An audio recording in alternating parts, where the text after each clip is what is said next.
We will see you in a minute. Bye. Ilang minuto na nga lang ay nandyan na kami sa SM City Kawayan. Diyan at pababa na nga kami sa aming pinagsakyan.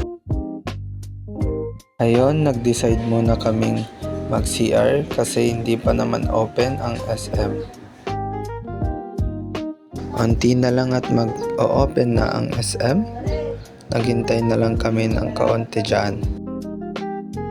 Matitignan nyo, binubuksan na po ng guardian. Nakapasok na nga kami sa loob ng SM City Kawayan at nagdiretso na rin kami sa aming pupuntahan.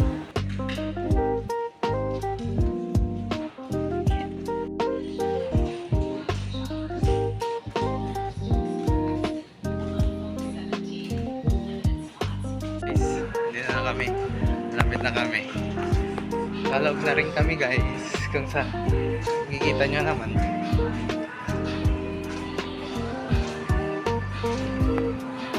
So ayan, nandito na kami.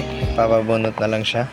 Nag-attendance na nga siya dyan para mauna na siya sa sa bunot. Ay, nagkakita na daw kami. Kasi magpapabunot siya mamaya.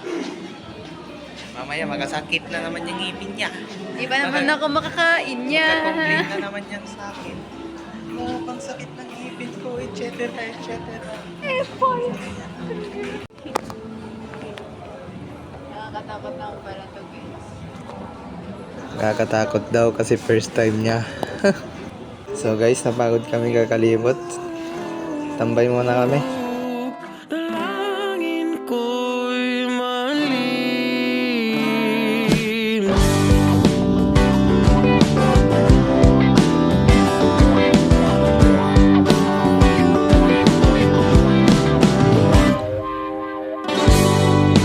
Akala ko noon, tila naglaho ng mga problema. Ngunit bumabalik paulit-ulit. Halos di ko na kayanin. Ano ba to na sa'kin? Tila ko'y sumpa, ngunit biglang nawala nung ikaw ay dumating. Binibini ko, nahulog na sa'yo. Binibini ko, pinapangarap ko. Dalangin ko'y mahalin mo lang ako.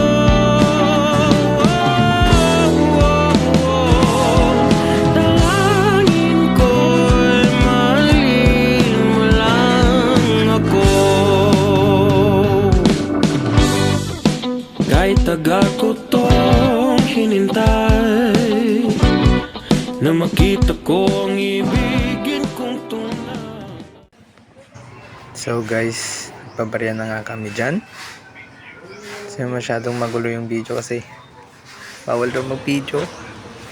Binabarya nga namin yung 1K namin, mawala kami pamasahe pa uwi ba. Guys, pauwi na kami. This is to. Ano to? Nagpabunod siya. Salamat sa panonood.